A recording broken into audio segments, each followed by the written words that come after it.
എന്താ സക്കരിയ സലാഹി പറഞ്ഞത്? ആരെങ്കിലും ഖുർആനിലോ സുന്നത്തിലോ വൈരുദ്ധ്യമുണ്ടെന്ന് വാദിച്ചാൽ, അതല്ലെങ്കിൽ ഖുർആനും സുന്നത്തും പരസ്പര വിരുദ്ധമാണെന്ന് വാദിച്ചാൽ, അതവന്റെ ദുഷിച്ച ചിന്തയും മനസ്സിന്റെ വക്രതയും മൂലമാണ്. സക്കരിയ സലാഹിയാണ് പറയുന്നത്. അതിനാൽ അവൻ അല്ലാഹുവിലേക്ക് ഖേദിച്ചു മടങ്ങുകയും തന്റെ വഴികേടിൽ നിന്ന് വിട്ടുനിൽക്കുകയും ചെയ്യട്ടെ. ന്യൂനത എവിടെ എന്ന സുന്നികളുടെ ആവർത്തിച്ചുള്ള ചോദ്യം വഹാബി കൂടാരത്തിൽ നിന്ന് ഒരു മറുപടി തേടി അലഞ്ഞു. എല്ലാ സനദും വായിക്കണം. അത് ആരാ നിങ്ങൾക്ക് പഠിപ്പിച്ചെന്ന്? പുതിയ ഉസൂലികൾ ഉണ്ടാക്കല. ഞങ്ങൾ പറഞ്ഞ സനദിന് എന്താണ് കുഴപ്പം? എന്നിട്ട് എന്താ അൽബാനി പറഞ്ഞത് കേട്ടോ? അഖ്റജഹു അബൂ യഅ്ല ഫീ മുസ്നദിഹി. ഈ ഹദീസിനെ അബൂ യഅ്ല മുസ്നദിൽ ഉദ്ധരിച്ചിട്ടുണ്ട്. എന്നിട്ട് ഞാൻ നേരത്തെ പറഞ്ഞ സദസ് അഹ്മദ് ഇബ്നു ഈസ അഖ്ബറന ഹദ്ദസന ഇബ്നു വഹബ് അൻ നബി സഖർ അൻ സഈദ് അൽ മഖ്ബൂരി റളിയല്ലാഹു അൻഹു അഖ്ബറഹു അന്നഹു സമിഅ അബൂ ഹുറൈറ എന്ന് പറഞ്ഞിട്ട് സമീഅതു റസൂലുള്ളാഹി സ്വല്ലല്ലാഹു അലൈഹി വസല്ലം എന്നിങ്ങനെ പറഞ്ഞിട്ട് ഉദ്ധരിക്കുന്നു. ഖുൽതു, അൽബാനിയാണ് പറയുന്നത്, വഹാദാ ഇസ്നാദുൻ ജയ്യിദുൻ, ഇത് ഏറ്റവും നല്ല ഇസ്നാദാണ്. പോരാ, റിജാലുഹു കുല്ലുഹും സിഖാത്ത്, ഇതിന്റെ പരമ്പരയിലെ മുഴുവൻ ആളുകളും വിശ്വസ്തരാണ്. പോരാ, ആരെങ്കിലും ആരോപിച്ചാൽ നിങ്ങൾ വിടുന്നില്ല. റിജാലു ശൈഖൈനി, ബുഖാരിയിലും മുസ്ലിമിലുമുള്ള റിജാലാണ്. ആരൊഴികെ? അഹ്മദ് അബൂ സഖർ ഒഴികെ.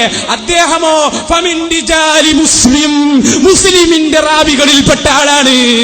അപ്പൊ സ്വഹീഹ് മുസ്ലിമിന്റെയും റാവിയുടെയും മുഴുവൻ റിജാലുകളുമുള്ള ഏറ്റവും പ്രസിദ്ധമായ ഹദീസാണ് ആലുവ സംവാദത്തിൽ കൊണ്ടുവന്നത്. ഇല്ല മൗലവി, ഇത്ര കൃത്യമായി വായിച്ചു തന്നിട്ട് ഞങ്ങൾ വായിച്ച സനദിൽ എവിടെയാണ് കുഴപ്പം? ഞാൻ എന്റെ ആദ്യത്തെ ആ ചോദ്യം ഒന്നുകൂടി ആവർത്തിക്കുന്നു. ഈ ഹദീസിന്റെ സനദ് ഞങ്ങൾ വായിച്ചു തന്നു, വ്യക്തമാണ്. നിങ്ങളുടെ അൽബാനി തന്നെ പറഞ്ഞു. ആരാണ്? അബൂ യഅ്ല ഇമാം പറയാണ്, അഹ്മദ് ഇബ്നു ഈസ എന്നോട് പറഞ്ഞു. അഹ്മദ് ഇബ്നു ഈസ ബുഖാരിയുടെ റാബികളിൽപ്പെട്ട ആളാണ്, ഏറ്റവും വിശ്വസ്തനാണ്. ആരാ പറയുന്നത്? അൽബാനിയാണ് പറയുന്നത്. ഇനി അവസാനത്തെ ചാൻസ്. സുന്നികൾക്ക് ഇടപെടാൻ അവസരം ഇല്ലെന്ന് ഉറപ്പ്. അങ്ങനെ ആ കടും കൈ ചെയ്യാനും കായക്കൊടി ധൈര്യപ്പെട്ടു. സ്വന്തം നേതാവായ അൽബാനിയുടെ പേരിൽ പിശാചിനെപ്പോലും നാണിപ്പിക്കുന്ന വിധം പച്ച നുണ കാച്ചുക. ആവേശത്തോടെ കായക്കൊടി കത്തിക്കയറി. കഥ കഴിഞ്ഞു മുസ്ലിയാക്കന്മാരെ. നിങ്ങളുടെ അൽബാനിയൊക്കെ നിങ്ങൾ എടുത്തില്ലേ? ആ വായിച്ചതിന്റെ താഴെയുണ്ട് ഞാൻ പറഞ്ഞ കാര്യം. വഫീഹി ഇല്ലതാനി, നിങ്ങൾ വായിച്ചതിന്റെ 2 വരി താഴെ വായിക്ക്. വഫീഹി ഇല്ലതാനി, ഞാൻ പറഞ്ഞ ന്യൂനതയുണ്ടെന്ന് ഞാൻ വെറുതെ പറഞ്ഞതാണെന്നാണോ നിങ്ങൾ വിചാരിച്ചത്? നിങ്ങൾ എന്ത് കൊണ്ടുവരുമെന്ന് ഞങ്ങൾക്കറിയാം. അതല്ലേ അവസാനത്തെ അവസരം വരെ കാത്തുനിന്നത്. അല്ലാഹുവിന്റെ റസൂലിന്റെ ഒരു ഹദീസ് ദുർബലമാക്കാൻ, ഈ ഏഴാംകിട തോന്നിയവാസം നോക്കി നിൽക്കാൻ സുന്നി പണ്ഡിതന്മാർക്കായില്ല. തങ്ങളുടെ ചാൻസ് കഴിഞ്ഞു എന്നതുപോലും ഒരു നിമിഷം അവർ മറന്നുപോയി. നോക്കൂ, അല്ലാഹുവിന്റെ റസൂലിന്റെ ഒരു ഹദീസ് ദുർബലമാക്കാൻ വേണ്ടി മറ്റൊരു ഹദീസിനെക്കുറിച്ച് പറഞ്ഞ വാചകം 8 വരി കട്ടുവായിച്ച് സംവാദത്തിൽ വിജയിക്കാൻ അറുവഷളൻ ശൈലി സ്വീകരിക്കുമ്പോൾ സുന്നികൾ മൗലവിമാരെ പിടികൂടിയത്. രണ്ടാമത്തെ പച്ചക്കള്ളവാട് പറഞ്ഞിരിക്കുന്നത്.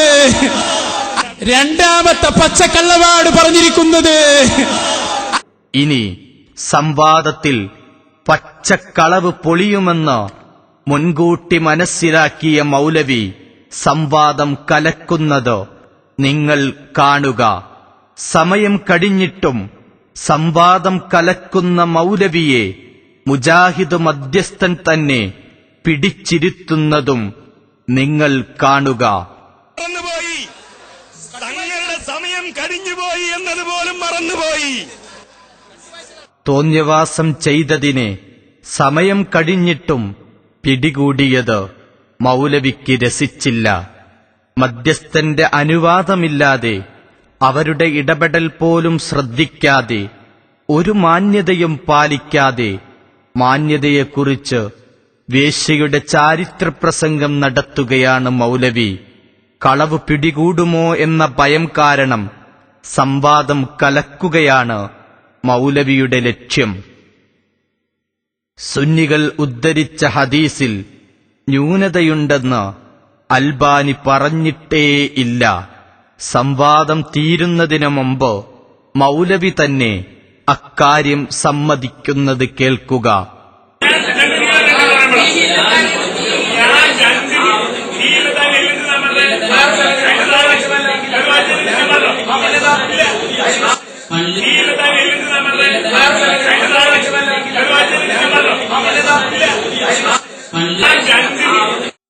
ഉണ്ടെന്നും ഇല്ലെന്നും ഒരേ സദസ്സിൽ പറയുന്ന മൗലവിയുടെ തൊലിക്കട്ടി നോക്കൂ.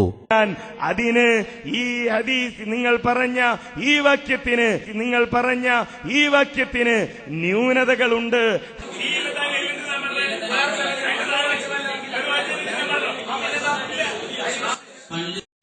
ഇതാണ് നോണ പറഞ്ഞ അങ്ങനെ ഉണ്ടാവും. നോണ പറയരുത്. ഖുർആനിലും ഹദീസിലും ഉള്ളത് പറയണം. ഉള്ളത് പറഞ്ഞാൽ പൊളിയില്ല, ഇല്ലാത്തത് പറഞ്ഞാൽ പൊളിയും, ഇല്ലാത്തത് പറഞ്ഞാൽ പൊളിയും. ഇനി ആർക്കെങ്കിലും സംശയമുണ്ടോ എങ്കിൽ ഹനീഫയുടെ ഉസ്താദ് തന്നെ കാര്യം വിശദീകരിക്കുന്നു. ഹനീഫ കായക്കൊടി, അനസ് മുസ്ലിയാർ, ജബ്ബാർ മൗലവി പോലെയുള്ളവർ അൽബാനി ഈ ഹദീസിന് 2 ന്യൂനതകൾ ഉണ്ട് അഥവാ ഫീഹി ഇല്ലത്താനി എന്ന് പറഞ്ഞിട്ടുണ്ടെന്ന് പറയുകയുണ്ടായി. ഉച്ചയ്ക്ക് ശേഷം സംവാദം ആരംഭിച്ചപ്പോൾ നവയാഥാസ്ഥികർ വായിക്കാൻ വിസമ്മതം കാണിക്കുകയാണ് ചെയ്തത്. അങ്ങനെ അവർ മുജാഹിദ് പ്രസ്ഥാനത്തിന് അപമാനമേൽപ്പിച്ച് ഒളിച്ചോടുകയാണ് ചെയ്തത്. യഥാർത്ഥത്തിൽ അൽബാനി ഒരിക്കലും ഈ ഹദീസിനെക്കുറിച്ച് ഇങ്ങനെ പ്രസ്താവിച്ചിട്ടില്ല. അതുകൊണ്ട് തന്നെയാണ് ആ ന്യൂനത കാണിച്ചു തരുന്നവർക്ക് സുന്നികൾ 1 കോടി രൂപ ഇനാം പ്രഖ്യാപിച്ചത്. സംവാദം നടത്തിയ ഹനീഫ മൗലവിയും തന്റെ ദീർഘകാല ഗുരു സലാം സുല്ലമിയും സുന്നികൾ ഉദ്ധരിച്ച ഹദീസിനെ വിശദീകരിച്ച് അൽബാനി അങ്ങനെ പറഞ്ഞിട്ടില്ലെന്ന് അംഗീകരിച്ചിട്ടും നുണക്കമ്പനിയുടെ ഡയറക്ടർ ആ വെല്ലുവിളി ഏറ്റെടുത്തു. ആസനത്തിൽ ആലുമുളച്ചവന്റെ ആവേശത്തോടെ അയാൾ കത്തിക്കയറുന്നത് കാണുക. കൊണ്ടുവരൂ 1 കോടി. അൽബാനിയുടെ കിതാബ് സിൽസിലത്തു അഹാദീസ് സ്വഹീഹ എന്ന അൽബാനിയുടെ കിതാബ് ഇതാ ഇവിടെ സുന്നി പക്ഷം തെളിവായി വായിച്ച ഹദീസ് കാണിച്ചു കൊടുക്ക്. സിൽസിലത്തു അഹാദീസു സ്വഹീഹ 2733 ഹദീസ്.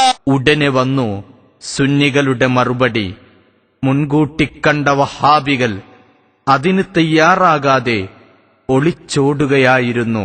വഹാബി വാരിക തന്നെ പറയുന്നു, അങ്ങനെ അവർ പ്രസ്ഥാനത്തിന് അപമാനമേൽപ്പിച്ച് ഒളിച്ചോടുകയാണ് ഉണ്ടായത്. അതിനു പുറമെ കേരള ജംഇയ്യത്തുൽ ഉലമ മൗലവി ഗ്രൂപ്പ് പരാജയപ്പെട്ടതായി മാധ്യമങ്ങളിലൂടെ പരസ്യപ്രസ്താവന നടത്തിയത് നിങ്ങൾ കാണുക. നുണയുടെ രാജാക്കന്മാർ പക്ഷേ അടങ്ങിയിരുന്നില്ല. ഫാക്ടറിയിൽ പുതിയ നുണകൾ ജന്മം കൊണ്ടു.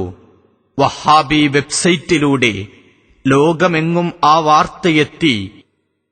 ആലുവ സംവാദം ദർശിച്ച ആലുവക്കടുത്തുള്ള ഏലൂക്കര എന്ന ദേശത്ത് 7ഓളം സുന്നികൾ മുജാഹിദായി.